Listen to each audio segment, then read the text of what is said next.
কাঁদে নাই, বাবার জন্য কাঁদে নাই, দাদা দাদির জন্য কাঁদে নাই, চাচা চাচির জন্য কাঁদে নাই, নবী কষ্ট পেয়েছেন সেজন্য কাঁদে নাই। তাইফের ময়দানে শত শত পাথর আমার নবীর শরীর মুবারকের মধ্যে নিক্ষেপ করেছে, আমার নবী সেজন্য কাঁদে নাই। আমার নবীকে জিজ্ঞেস করা হলো, ও আল্লাহর রাসূল, আপনার নবীর চক্ষু মুবারকের মধ্যে পানি কেন? আমার নবী বলে, কিয়ামতের ময়দান কায়েম হবে, কোটি কোটি উম্মত কিয়ামতের ময়দানে দৌড়াদৌড়ি করবে। ওই কঠিন মুসিবতের সময় আল্লাহ দরবারে আমি এমন কিছু চাইবো যাতে আমার কোন উম্মত জাহান্নামী না হয়। সুবহানাল্লাহ। আমি গুনাহগার উম্মতের জন্য দোয়া বানাই ফেলছি। আমার জন্য কাঁদি না, মায়ের জন্য কাঁদি না, ছেলে মেয়ের জন্য কাঁদি না, একমাত্র উম্মতের জন্য আমার দয়াল নবী কেঁদেছেন। এই জন্য আল্লাহ বলতেন, লাকাদ জাআকুম রাসূলুম মিন আনফুসিকুম আজিজুন আলাইহি মা আনিতুম হারিস। বলবেন সুবহানাল্লাহ। আমার নবীর কোনো ভালোবাসা ছিল না, আমার নবীর পাওয়ার জন্য কোনো আকাঙ্ক্ষা ছিল না, আমার নবীর একটাই আকাঙ্ক্ষা, আমার নবীর উম্মত কিয়ামতের ময়দানে সবচেয়ে বেশি হবে। সুবহানাল্লাহ। আমার নবীর উম্মত সবচেয়ে বেশি হবে, এইটাই আল্লাহ কাছে চাইতেন। এটার জন্য আল্লাহ কাছে দোয়া করতে, আল্লাহ আমার উম্মত পাক সেই নবীর করতে হবে। জুমা পড়লাম, নামাজ পড়লাম, রুকু করলাম, সিজদা করলাম, বড় বড় মসজিদ বেঁধে দিলাম, মাদ্রাসা করলাম, নিজে বড় বড় ফতোয়াবাজি করলাম, কিন্তু যদি নবীর বিরুদ্ধে সামান্য কথা যদি আপনার জবান থেকে বেরিয়ে গেছে, আপনার ইবাদত বন্দেগীর কোনো মূল্য নাই। ইবাদত আপনি কার জন্য করবেন? আল্লাহ বলছে, আমি নামাজ পড়ি না, নামাজ পড়ার হুকুম দিই, যাকাত প্রদান করি না, যাকাত দেওয়ার হুকুম দিই। আল্লাহ বলছেন একটাই মাত্র কাজ করি, সেটা হচ্ছে আমার নবীর বদল করি। সুবহানাল্লাহ। আর যারা আমার নবীর বদল করবে তাদের ইবাদত আল্লাহর দরবারে অবশ্যই কবুল হয়ে যাবে। সুবহানাল্লাহ। সালাতুল্লাহ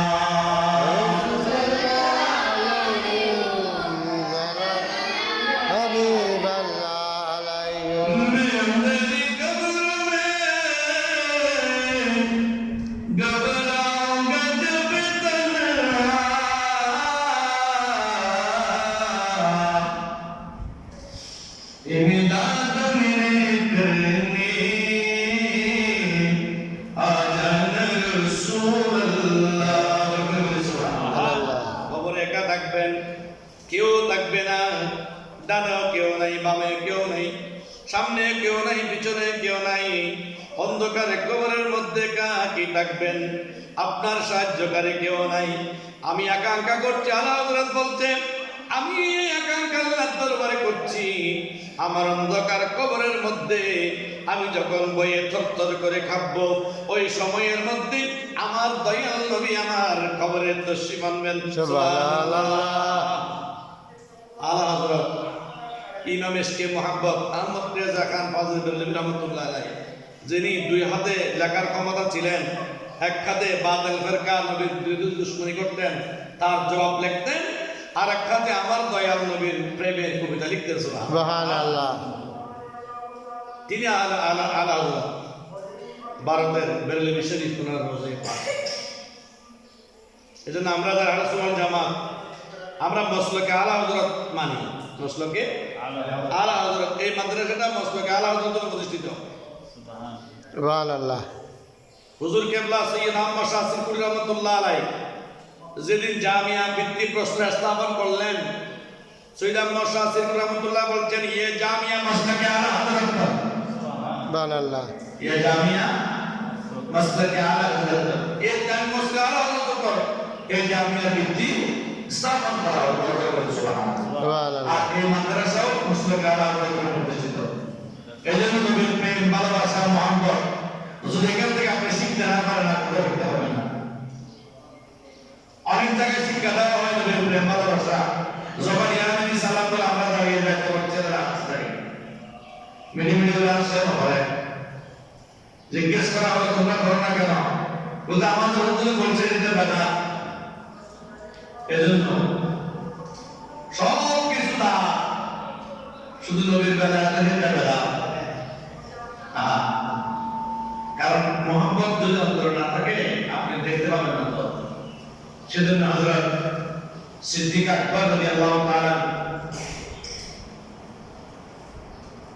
আবু জাহেল বলল, বাতিদার সাইতে উচ্চিত চেহারার মানুষ আর আমি জমিতে দেখি নাই, নাউযুবিল্লাহ। আমার জন্য বললেন তুমি ঠিক বলেছো। সিদ্দিক আকবর রাদিয়াল্লাহু বললেন, ও আল্লাহর হাবিব, আপনার থেকে উত্তম সুন্দর, আপনার থেকে সুস্থি এত সুন্দর আমি এই চেহারা এরকম আর কোনদিন দেখি নাই। আমার ওই বললেন তুমি সঠিক বলেছো। সুবহানাল্লাহ। সিদ্দিক আকবর জিজ্ঞাসা করলেন, আল্লাহর হাবিব দুলাই কেমনে সঠিক ভাই? আমার রাসূল বললেন, ওগো সিদ্দিক আকবর শুনো, আমি তো আল্লাহ দেখার আয়না। সুবহানাল্লাহ।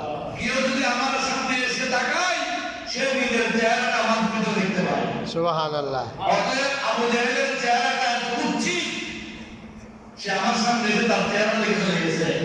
আর তোমার ভিতরে তো আমি নবীর প্রেম ভালোবাসা মহব্বত আছে, তুমি আমাকে ঈমানের চোখে দেখেছো বিদায় আমার থেকে সুন্দর জমিদার কেউ কিছু দেখো নাই। সুবহানাল্লাহ। তার জন্য ইবাদত করবেন, আল্লাহর জন্য। এই ইবাদত আল্লাহকে আমাদের ময়দানে ফেলে দিবে। নামাজ আল্লাহ জিজ্ঞেস করবে নামাজ কেন পড়েছো? বলে আল্লাহ তোমাকে রাজি করার জন্য, তোমার খুশি করার জন্য নামাজ পড়েছি। আল্লাহ বলবে নয়, আমার রাজি খুশি করি, কিন্তু আমি আমার রাজি খুশি ছিল না। তোমার নামাজ লোক দেখানো ছিল, ভালোবাসার নামাজ ছিল না, এটা বাধ্যবাধকতার নামাজ ছিল, মহাব্বতের রোজা ছিল না, মানুষের উপরে রোজা রেখেছিলা। এই ইবাদত বন্ধ রাখার প্রয়োজন। এজন্য ইবাদত করতে হবে আল্লাহকে খুশি করার জন্য, দরুদ পড়তে হবে নবীকে রাজি করার জন্য। সুবহানাল্লাহ। আল্লাহ যখন খুশি হয়ে যাবে, নবী যখন আপনার উপর রাজি হয়ে যাবে, কিয়ামতের কঠিন মুসিবতের সময় যখন বিচার আরম্ভ হবে, আমার জন্যই করবেন, ওগো আল্লাহ এটা আমার অনেক মহব্বতের উম্মত থেকে মাফ করে দাও। সুবহানাল্লাহ। যত বড় ধরনের গুনাহ হয় না কেন, বহুত পাপ করে গুনাহ থাকলেও নবী যখন আপনার পক্ষে একটু সুপারিশ করে, আল্লাহ এটা আমার উম্মত, যদি নবী বলে এটা আমার উম্মত, আল্লাহ বলে এটার জন্য কি সবকিছু মাফ, জান্নাতে নিয়ে যান। সুবহানাল্লাহ। এজন্য নবীর ভালোবাসা হচ্ছে ঈমানের প্রথম শর্ত। ঠিক। নবীর প্রেম তার ভিতর নাই, তার ভিতরে আল্লাহর ভয় কিন্তু নাই। সারা দুনিয়া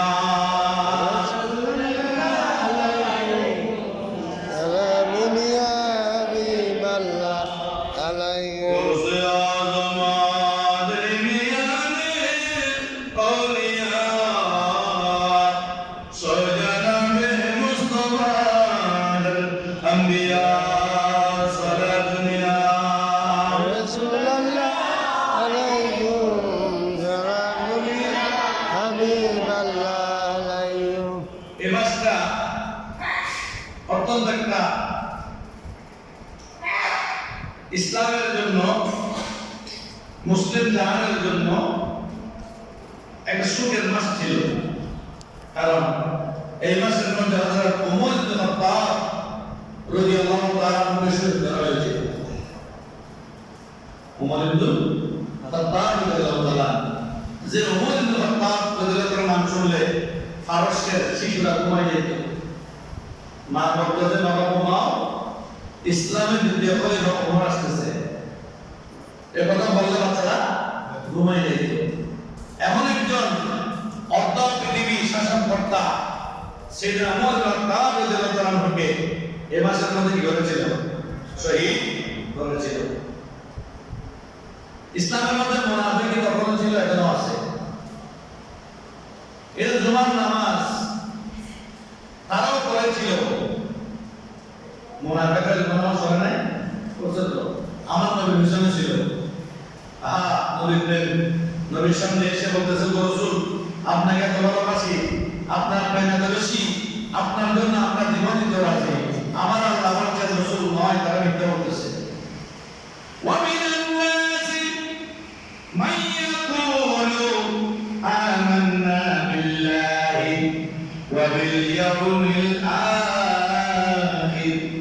ওয়া রাসূল আপনার মজলিসের মধ্যে, আপনার নামাজের মধ্যে, আপনার বৈঠকের মধ্যে কিছু মানুষ এমন আছে যারা বলবে আমান্না বিল্লাহি, আমরা আল্লাহর উপর ঈমান এনেছি, ওয়া বিল ইয়াউমিল আখির, কিয়ামতের দিনকে বিশ্বাস করেছি। দুটো ঈমান আনার পরে আল্লাহ তাদের ঘোষণা দিয়ে বলেন ওয়া মা হুম বিমুমিনিন, আসলে তারা মুমিন নয়, তারা মুনাফিক। রাসূল জিজ্ঞেস করলেন আল্লাহ কেন আপনাকেও বিশ্বাস করলো, আখিরাতকেও তারা মেনে নিল, তারা মুনাফিক কেন? আমার আল্লাহ বলছেন এ আমার রাসূল শুনেন শুনেন, আমার উপর তারা বিশ্বাস এনেছে, আমানতু বিল্লাহি বলেছে, ওয়া রাসূলিহি তারা বলে নাই। রাসূল দাদা আপনার উপর বিশ্বাস আনে নাই, আপনার উপর তো তারা ভালোবাসা দেখায় নাই, আমার উপর ভালোবাসা দেখায় লাভ কি হবে? তারা তো ইমানদার নয়। দলিল কোরআন। শুধু আল্লাহকে ভালোবাসলে ইমানদার হওয়া যায় না। আল্লাহর ভালোবাসার ভিতরে রসুলের ভালোবাসা নিহিত। রসুলকে আপনি ভালোবাসেন, আল্লাহকে আপনার অটোমেটিক পেয়ে যাবেন।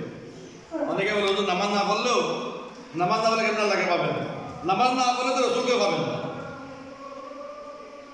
নামাজ না পড়লে তো রসুলকেও পাবেন না। আল্লাহ তো অনেক দূরে।